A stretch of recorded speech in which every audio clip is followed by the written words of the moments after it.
What's going on, everybody? And thanks for tuning back in to another episode of Florida Prison Talk. I'm your host, Easy Win. I'm right here in Vegas right now for a photo booth expedition, but that's neither there nor here. I just read this book by, and don't worry about the author, Seth Ferranti. I have people in the comments like, oh, he doesn't know nothing. He wasn't around Harlem. The book is by Seth Ferranti. He did time in the feds, whatever. It's called Crack, Rap, and Murder.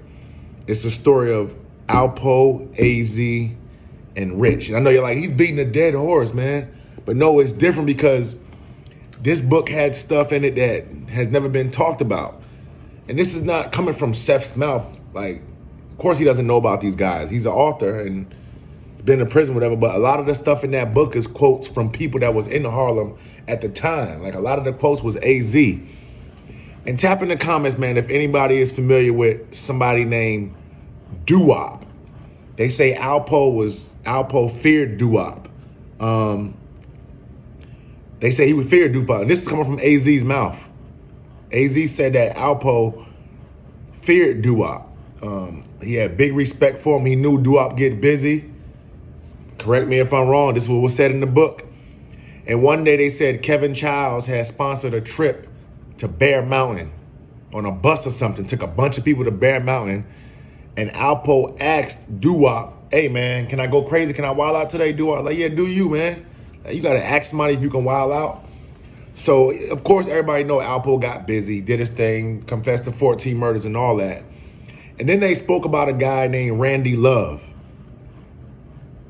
I know everybody knows about Alpo, but you don't really hear too many people speak about Randy Love. Tap in the comments if you're familiar with Randy Love. Because they said that Randy Love is who taught Alpo. He's been in all kind of shootouts. They've been in shootouts together. They said the man got super duper busy. But the book also said that Randy Love and Alpo beefing because Alpo was trying to have sex with his girl, or he did have sex with his girl. So if they ever came across each other again, somebody was going to die. But the book is called Crack, Rap, and Murder by Seth Ferranti. This book has stuff that hasn't even been spoken about. Y'all got to go check that book out. It's on, I got it off Amazon Kindle. And it's a free read if you got, I'm an Amazon Kindle member, so a lot of books are free.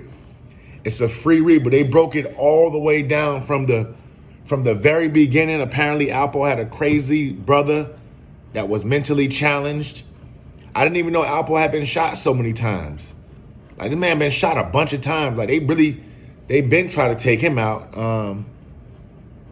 Even the stuff about the murders. I know everybody know about the murders about Michael Frey and also the other killer that who heard about the other killer name? I think his name was like Shorty Pop or something, or from DC. This man was a killer at 14 and 15 years old.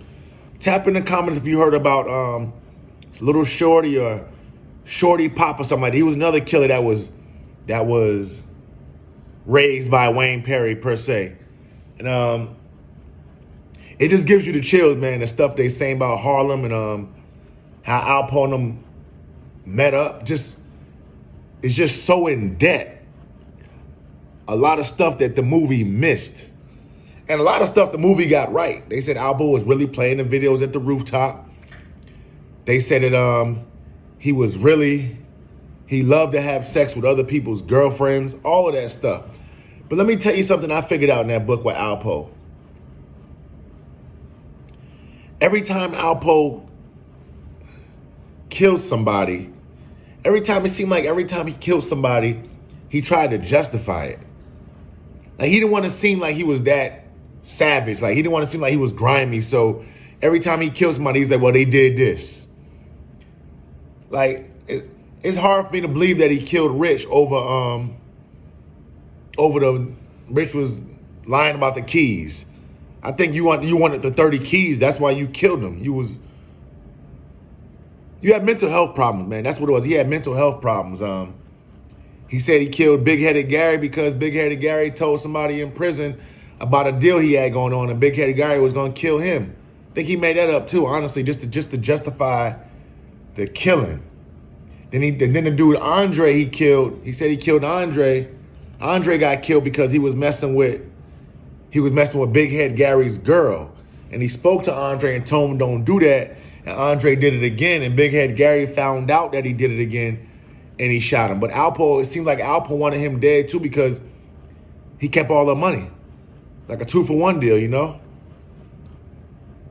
Man was a psychopath, man. He was a psychopath. But that book has a lot of good stuff in it. And don't worry about, a lot of people say, well, Seth Ferrante's not even from Harlem. He doesn't, don't worry about the author. No, he writes a lot of good books. I'm going to get it twisted. And if you go to the back of the book, it's a lot of, like, he's not making this stuff up. If you go to the back of any book, some of y'all have been in college, high school, about term paper and stuff, all of the resources, all of the sources are in the back of it. Like, where all of the spots he got the information from are in the back of the book. He had got a lot of information from Don Diva magazine, Fez magazine. Stuff that was already published is basically how he put this book together. And I listened to it was weird. I listened to the K-Slate interview. K-Slate did an interview, and it was Alpo and AZ on the same call. That was weird to me because I just never thought they would be on the same call. What was so weird is that they was vibing. Go check that DJ K-Slate. It was when Alpo was still locked up. He had only been locked up for like 9 years at the time, if I'm not mistaken. Go check out that K-Slate interview with AZ and Alpo on it. AZ and Alpo, they was vibing like in the interview. I don't know if they found common ground. They was getting along real good, man. And I know y'all tired of hearing about this, but that's why the whole purpose of this video is for y'all to go check that book out. And I don't hate to sound like I'm promoting it. I'm not even an author, but that book needs to be read. If you have not read it, it breaks down everything. It gives you the chills just listening to it, man. Like this man was running from cops all the time. He was listen, Rich was having people murdered too by the preacher crew. He had I think he had his best friend's cousin murdered, or his best friend's or his friend's brother or something like that murdered. Like Rich was getting busy also, man. He was putting in work, you know? And they said that the day that Rich died, the day Harlem died, man. And I'm trying to think of some points that was made in that book. I'm trying to think of different things that I remember seeing in that book. It was just a bunch of different stuff, man, especially how he came up when he was young, man. What was in the water back in New York in those days? These kids was young. Kid like St. Laz do his videos, like kids with guns. What was in the water? But like I said, tap in the comments if you're familiar with Randy Love or Doowop. I would like to know more information on these people, man. I would love to get an interview with Randy Love. Let me know if what's his real name. I heard he's still up in the New York State Department of Corrections, has a lot of time. And one of the subscribers, my man Louie Lou, who I did an interview with, he was locked up with Randy Love and Doowop in the same prison. He's familiar with both of them. So y'all tap in the comments if y'all familiar with Randy Love. Tap in the comments if you're familiar with Doowop. Because there was somebody in the comments saying that Doowop wasn't built like that on a community post I put. So I just want to get the background and stuff and everything because it's truth to everything. Nobody came out in the woodworks and say Alpo was scared of Doowop for no reason. It was a reason for somebody saying that, you know? So tap in the comments, man. And I'm also in the book, they were saying like, it seemed like back then, man, in the 80s and early 90s and stuff, that Rikers Island was almost a rites of passage. It's almost like people was trying to go there. Like, let me get my Rikers Island up under my belt, you know? And I go from there. But like I said, man, this not gonna be a long video. I'm finna close it right now. I appreciate everybody. I'm out here in Vegas for the Photo Booth Expo. Tap in the comments if anybody is in the Vegas area. But like I said before, tap in the comments if you're familiar with Randy Love and Doowop. These are like some secret people, it seems like. I would like to know more information on them because when I put Doowop in on YouTube, a DJ kept coming up, you know? And the Randy Love videos are short. They're very short. So tap in the comments, man. I appreciate y'all tuning in. Easy win. Florida Prison Talk. I'm out of here.